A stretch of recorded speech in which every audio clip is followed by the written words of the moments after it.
नमस्ते दोस्तों, कैसे हो आप? उम्मीद है आप सब मस्त होंगे। दोस्तों, आज की इस ब्लॉग में मैं आपको जापान के बारे में बहुत सारी इंटरेस्टिंग फैक्ट बताने वाला हूँ। उम्मीद है आपको ये ब्लॉग पसंद आई। तो शुरू करें जर्नी, लेट्स एंजॉय।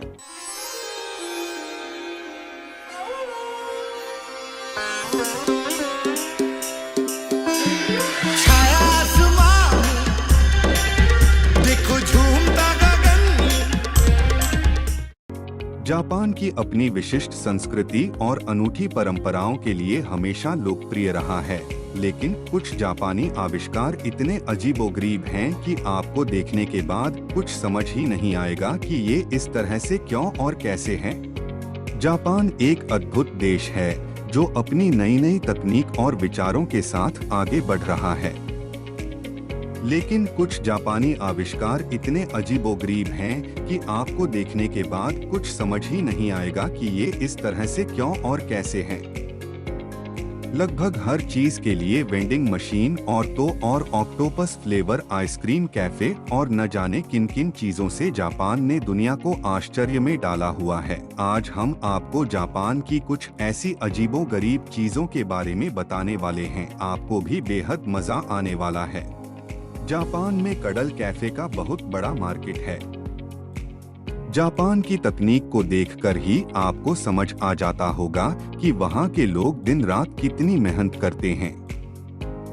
ऐसे में जरूरी है आराम करने की भी, तो जापान में आपको कई जगहों पर कडल कैफे देखने को मिल जाएंगे। इन कैफे में लोग आराम कर सकते हैं, साथ ही अपने पार्टनर या दोस्तों से कडल थेरेपी लेकर अपनी थकान को दूर कर सकते हैं। ये सुनकर आपको थोड़ा अजीब लग सकता है, लेकिन ये असल में कुछ ही मिनटों में आराम देने वाली चीज है। ऑक्टोपस के स्वाद वाली आइसक्रीम, ऑक्टोपस फ्लेवर्ड आइसक्रीम। आपने बिल्कुल सही सुना। ऑक्टोपस वैसे सी फूड में आता है जो समुद्री भोजन प्रेमियों को बेहद पसंद आता है, लेकिन इसकी बनी आइसक्रीम सुनने में काफी अजीब है। जिन लोगों को खाने में एक्सपेरिमेंट करना पसंद होता है, वो ऑक्टोपस आइसक्रीम को ट्राई कर सकते हैं। हर चीज के लिए वेंडिंग मशीन इन जापान में 50 लाख से भी अधिक वेंडिंग मशीन मौजूद है। क्यों चौंक गए ना? आप भी सोच रहे होंगे ऐसी कौन सी जरूरत के लिए इतनी सारी मशीन जापान में लगाई हुई है। Japan vending machine manufacturers association के अनुसार एक वेंडिंग मशीन प्रति 23 लोगों की जरूरत को पूरा करती है।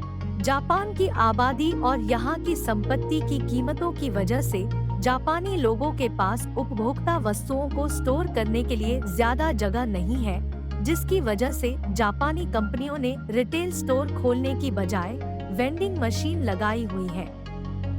देश में लगभग हर चीज के लिए एक वेंडिंग मशीन है ना अजीब?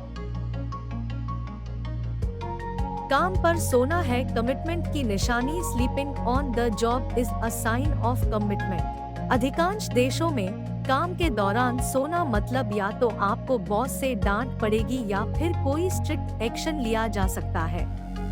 जापान में हालांकि काम के दौरान सोना पूरी तरह से स्वीकार्य है, क्योंकि यहाँ ऐसा माना जाता है कि काम के दौरान सोना आलस का नहीं, कड़ी मेहनत का संकेत है। इस प्रथा को इनेमुरी कहा जाता है।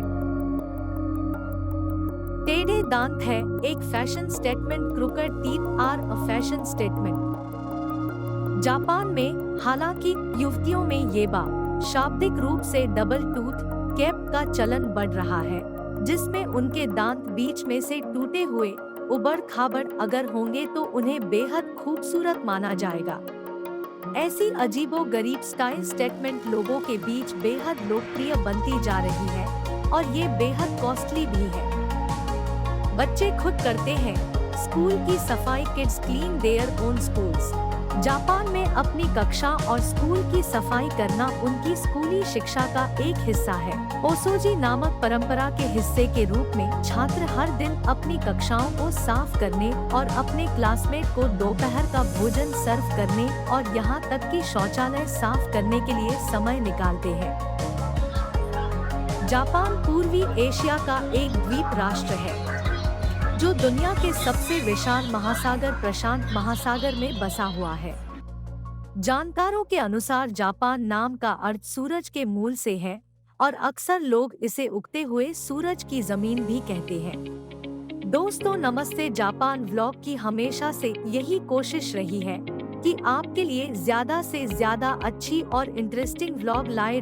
अगर आपको यह ब्लॉग पसंद आया है तो इसे ज्यादा से ज्यादा शेयर करें, चैनल को लाइक और सब्सक्राइब करें। मिलते हैं एक नई व्लॉग में, तब तक के लिए सायोनारा। जय हिंद, जय भारत।